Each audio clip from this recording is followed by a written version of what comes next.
Halo teman ikan, selamat datang di channel kami. Bakteri adalah organisme yang sangat kecil dan sulit dilihat tanpa menggunakan alat bantu atau disebut mikroba. Makhluk ini dapat menghasilkan toksin atau racun dan bakteri lainnya mengeluarkan endotoksin yang keduanya merugikan bagi ikan. Bakteri merupakan salah satu penyebab penyakit bagi ikan yang menyebabkan kegagalan dalam usaha budidaya. Selain itu, kontaminasi bakteri terhadap daging ikan dan olahan ikan menyebabkan penurunan mutu atau kebusukan. Namun, ternyata bakteri dapat dimanfaatkan oleh manusia dalam bidang perikanan loh. Apa saja manfaat dari bakteri? Mari kita simak bersama.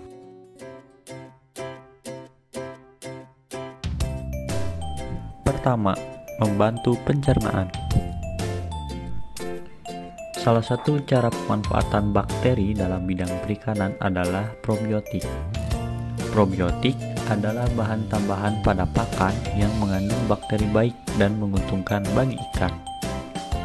Menurut WHO, probiotik dapat memberikan efek baik dan menguntungkan bagi organisme inangnya jika dikonsumsi dalam jumlah tertentu.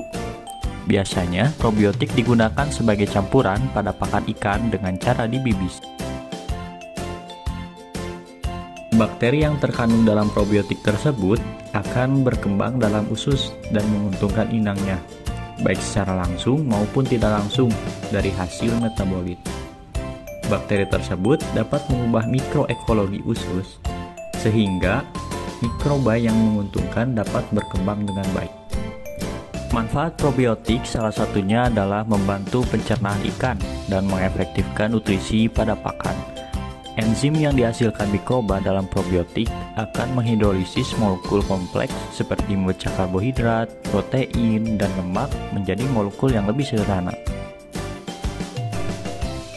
Sehingga mempermudah proses pencernaan dan penyerapan nutrien dalam saluran pencernaan ikan. Hal tersebut menyebabkan nutrisi yang terkandung dalam pakan dapat terserap dengan lebih efektif, yang menyebabkan pertumbuhan ikan menjadi lebih cepat. Yang kedua, pencegahan penyakit patogen. Masih membahas terkait pemanfaatan bakteri dengan probiotik, bakteri baik yang terkandung dalam probiotik dapat menjaga keseimbangan mikroba pada usus ikan, sehingga bakteri patogen dapat dikendalikan. Mengaplikasikan probiotik juga dapat menjadi alternatif pengendalian untuk mengatasi serangan penyakit, karena bakteri probiotik dapat meningkatkan respon imun, memodifikasi komunitas mikroba, memperbaiki nilai nutrisi, dan memperbaiki respon inang terhadap penyakit. Oleh sebab itu, keuntungan dari probiotik diantaranya dapat meningkatkan ketahanan tubuh dari serangan virus dan penyakit patogen, serta menurunkan tingkat kematian pada ikan untuk kelancaran dalam usaha budidaya perikanan. Yang ketiga, menjaga dan memperbaiki kualitas air. Aktivitas industri, pertanian, peternakan, maupun kegiatan rumah tangga telah menyumbangkan kontaminasi terhadap perairan, yang menyebabkan terjadinya penurunan kualitas air yang signifikan pada badan air seperti sungai, danau, dan waduk. Salah satu cara menanggulangi hal tersebut adalah dengan bioremediasi. Bioremediasi merupakan penggunaan mikroorganisme yang telah dipilih untuk ditumbuhkan pada polutan tertentu sebagai upaya untuk menurunkan kadar polutan tersebut. Bakteri yang diinginkan akan diidentifikasi dan diisolasi, kemudian diperbanyak. Isolat bakteri ini memiliki kemampuannya sendiri, seperti menurunkan kadar BOD, kadar COD, mereduksi sulfida, amonia, menurunkan kadar nitrat, dan fosfat, dan masih banyak lainnya. Cara ini dinilai lebih ramah lingkungan dibandingkan penggunaan zat kimia yang dikhawatirkan memiliki efek samping. Selain itu, zat kimia memiliki harga yang lebih mahal.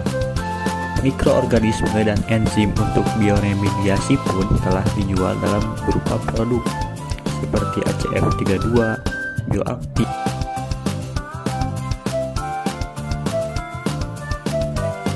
dan aquaclean.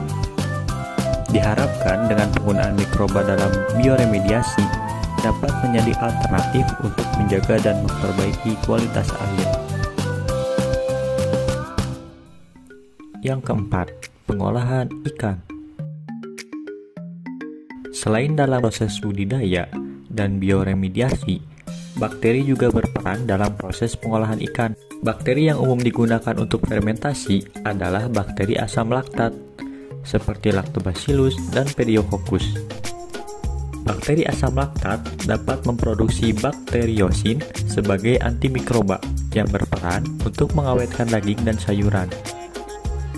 Karena bakteri ini mampu menghambat pertumbuhan bakteri patogen dan pembusukan makanan.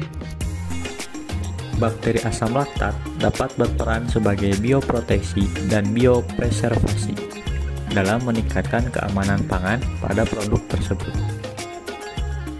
Bakteri ini mengawetkan daging dan mampu menghambat pertumbuhan bakteri patogen dan menekan pembusukan makanan, sehingga makanan memiliki masa simpan yang lebih lama. Ternyata di balik bakteri yang merugikan, beberapa bakteri dapat dimanfaatkan dan memiliki banyak sifat yang menguntungkan. Jadi, di balik masalah dan keburukan, di situ pasti ada hikmah dan pelajaran yang bisa kita ambil. Sekian dari saya, sampai bertemu di video berikutnya.